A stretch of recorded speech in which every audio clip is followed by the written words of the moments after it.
Shalom. First and foremost, I'd like to give all praise to Yahweh, Ba'ashem, Yahushai, Ba'ashem Rakakadash. Double honors to elders and apostles of Great Millstone who are teaching this truth and sincerity. And a shout out to Yahweh himself there in the four quarters of the earth proclaiming this truth. Barak the Yahweh, Barak the Yahushai, Ba'ashem Rakakadash, Brakatah. So, here looking at the wildfires that are going on in here in Fuckfornia and the plan to burn Fuckfornia. Well, you got Newsom on his way out, and you got PG&E, of course, fake exposure, right? Because you saw the recent video on CBS where they are fake exposing PG&E and tying it all into Newsom, payoffs and all that, but it's all fake exposure, kind of like, Donald Trump exposing Joe Biden, right? When they both wanted the same thing, when Operation Warp Speed is no different than what Biden plans to do with the door-to-door forced inoculations. Nonetheless, though, this is what's going on with the plan to burn California, as the fire still burns. McCarland Fire west of Red Bluff grows to 107,102 acres.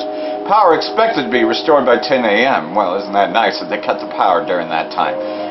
What a bunch of fucking assholes, fucking cutting the power. But you see, that's why PG&E has been exposed, so that way they can just keep on doing that. Well, PG&E's been sued and all that, so that's why they're doing it, because people are in that state, They're in a dead state and they have no idea what the fuck's really going on. Then when you go out there on the streets and man, they look at you like you're fucking crazy. It's like, nah, you're living in a dream world, thinking that your government's there to protect you and that, that I'm crazy. The McCarland Fire burning west of Red Bluff in the northwest center of Tehama County grew significantly Tuesday night. I wonder what is. Oh yeah, get by with a little help from my friends, their weather machine, to turn the winds up to 40 miles per hour, because that's what they do, because isn't it nice that PG&E cuts the power just right before the so-called winds pick up? It'd make you think that, oh, well, they did that so that way they can prevent the fire. When really, truly, though, it's just so they could be a dick. According to a press release issued jointly Wednesday by CAL FIRE and the U.S. Forestry Service, the fire was 51% contained, and there were only 631 people working on the fire. Well, if there was that many people working on the fire, then there should be no reason why they didn't put it out, unless they wanted it to burn. A second fire update Wednesday said would spend much of the day working on securing fire lines, so basically they're not fighting the fire, they're just moving stuff out of the way. So that way the fire can just roll right through there. That's what they do. Red flag warning was issued until 8 p.m. Wednesday due to the winds and low humidity. As a result of the dry, windy weather, PG&E began cycling power outages in various counties, including Tehama County. Well, wasn't that nice of them? There's more. Northern California fire updates. Blazes burn more than 1 million acres, and growing.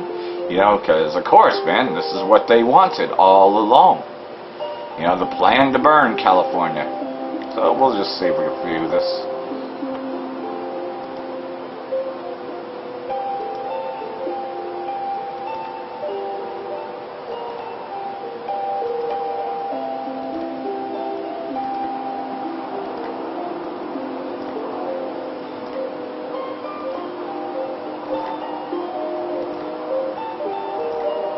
Now, if this ain't a judgment of the Most High, again, I don't know what you're teaching, but it certainly ain't the Bible, that's for sure.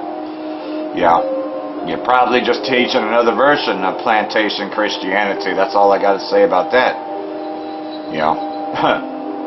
Fires burning in Northern California destroyed 1.1 million acres as of Thursday morning.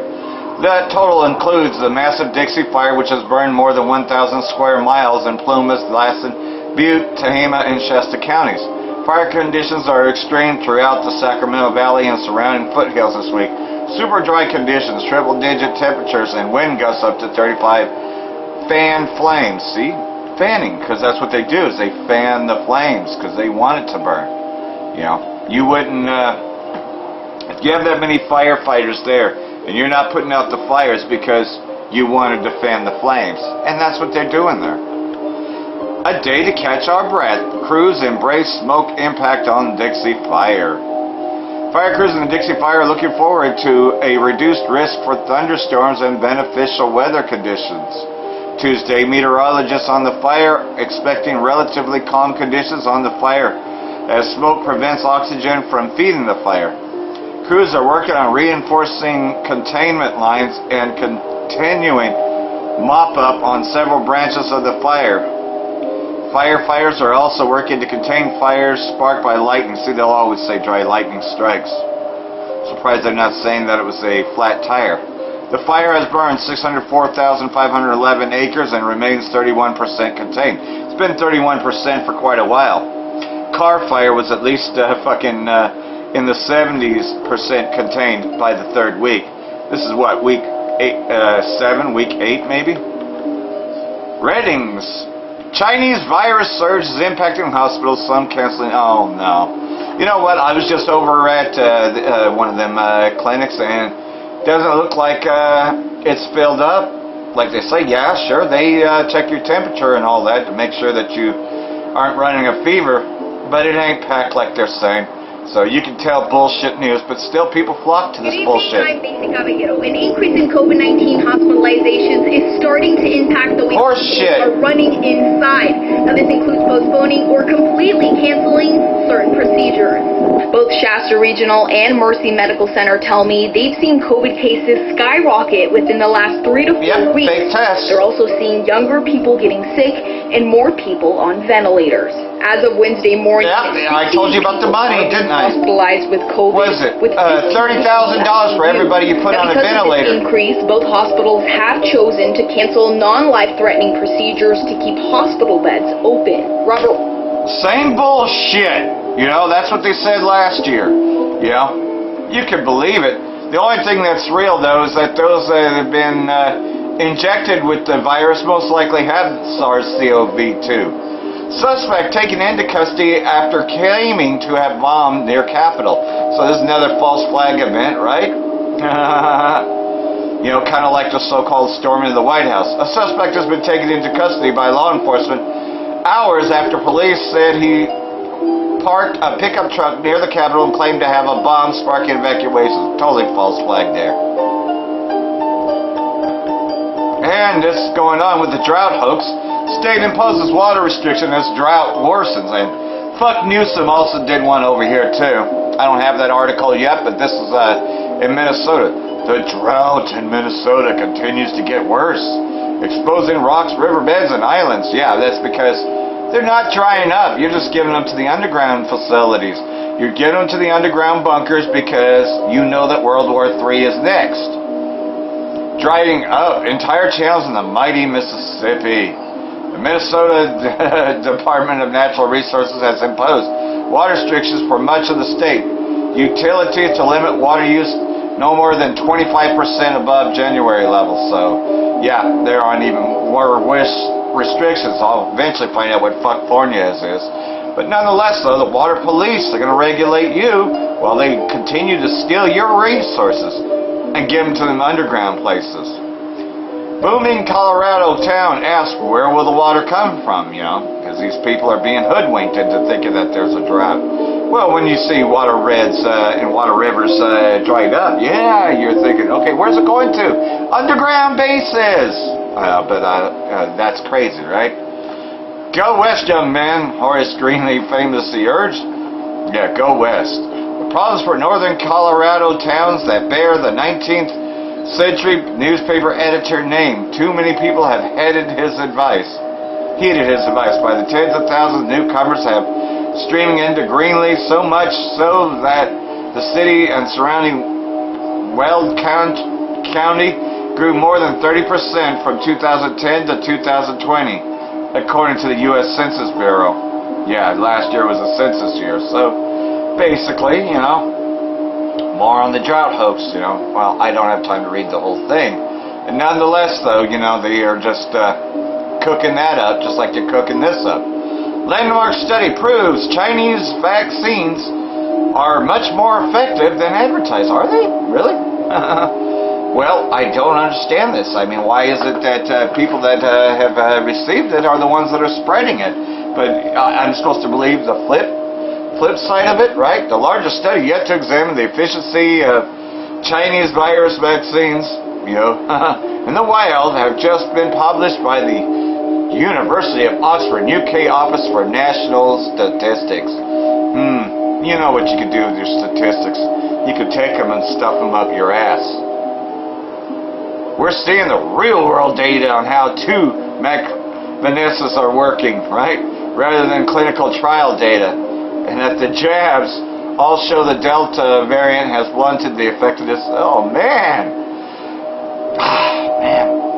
You know, I just can't get through this because that whiff of bullshit is just fucking... My nose is all stuffed from the bullshit that I smell. University in Connecticut to block internet access to unvanessed students. Students at Connecticut's Quinnipiac University will be fined up to $2,275 and lose internet access if they fail to comply with the university's C-19 vaccination policy. So you see, it's happening. You know, well, if you're stupid enough to go to college at this time, man, this ain't the time, man. Those non-compliance by September 14 will begin to face $100 weekly fines with increases of $25 after every 2 weeks up to a maximum of $200 per week. Who the fuck will want to fucking go to your fucking university? You know? Only a retard would go there. I go to college so I can learn. Learn what? Be obedient? Get a job? Really? They also won't be able to use the school's campus network and Wi-Fi. So there you go, man, cutting off internet access. What do you think's going to happen to the rest of the unvanessed that aren't in a university? Think about it. Pfizer COVID vaccine 86% effective after the third shot. You know, this is by the Jerusalem Post. The data was based on a bullshit study carried out by the Fund's Division of Data and Digital Health of people who received their third dose at least a week ago.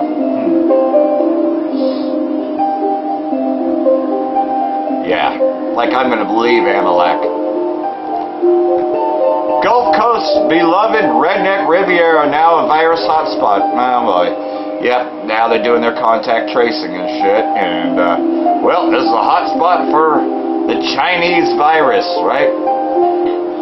Tourists and servers alike dance atop tables and in the aisles at one of the restaurants on the Redneck Riviera, a beloved stretch of towns along the northern Gulf Coast, where beaches, bars, and stores are packed. Yet, just a few miles away, a hospital is running out of critical... there we go! The beds! Are we going to bring those ships back to shore? Because of all these dead bodies, right? Its rooms are full of unvanessed people fighting for their lives. Fucking horse shit. It's those that fucking goddamn got the, you know, Vanessa, who are now walking dead.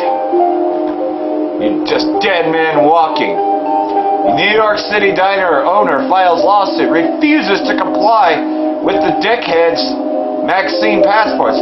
They're breaking me. Owner of Kellogg's Diner in Brooklyn says, I feel fear this mayor has put danger in my life. Yeah, because now they're not going to be able to operate to anybody who doesn't. Well, I think we have a video on this, so let's just see here.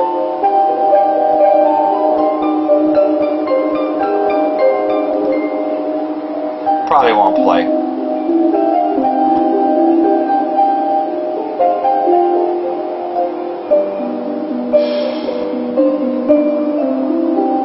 I'll be damned, it does.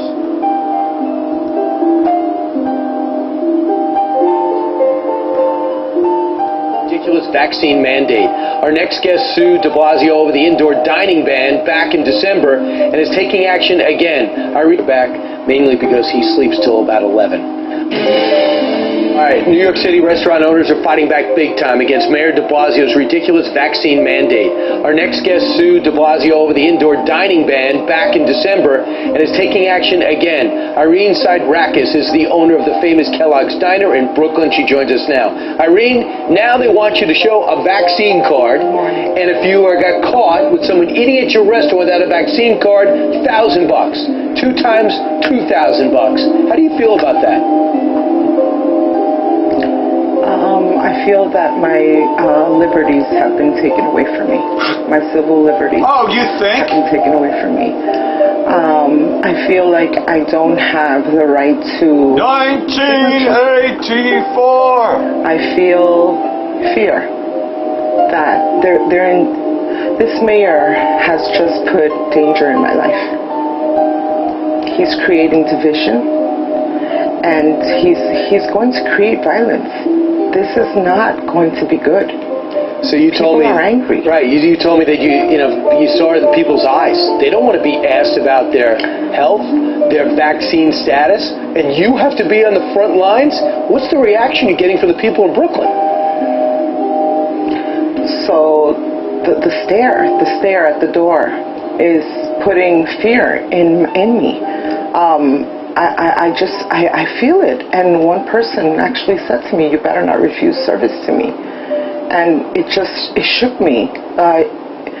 This is exactly what I'm afraid of, and our mayor really thinks in his demented mind that he's doing something good here. He's not. He's going to create more violence. He's going to create more crime with this. Irene, taking away you're suing our though, right? liberties. You're suing, correct? I have to. So you got to pay for a lawyer, and you're suing again. You're suing the city. Correct. We're suing the city. We're suing Mayor de Blasio because he's not letting me run my business with all the rights that I have. I already have a 1.4 million judgment against me from the first mandates that our governor and our mayor put on us the first time around. And now they're breaking me. Right. That's exactly what they're doing. Don't let them. They're breaking a single mom with 4 kids. And he causes all, both small and great, rich, poor, free and bond, to receive you know what. You won't be able to buy or sell. Well, you can see they can't operate without the mandates, right? And it's just going to get worse, But this one's actually going to sue the mayor. Well, good luck with that. As if you have a choice, You have a choice, just like the free will, the choice to kill. Because that's all that Esau's about, is killing. Killing in the name of. Terrorist groups continue their attacks to hinder efforts of the Syrian state to protect civilians. So, they're continuing to arm terrorist groups. And, again, where are these terror groups coming from? Now the Taliban's taken over Afghanistan, and over here they're called ISIS or Daesh terrorists.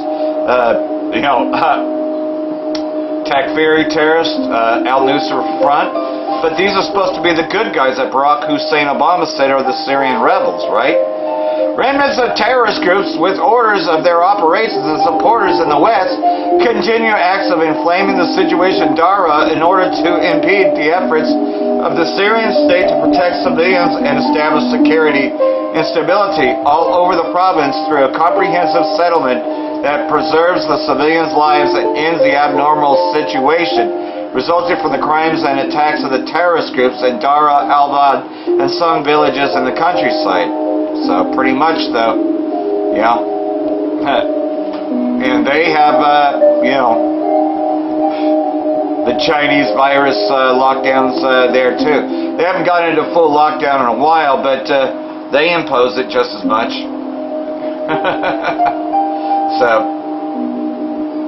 that's the part for the YouTube. I will now just the rest of this will be on BitChute because I don't think I can get away with it on BitChute. Look for me there for the longer version of this.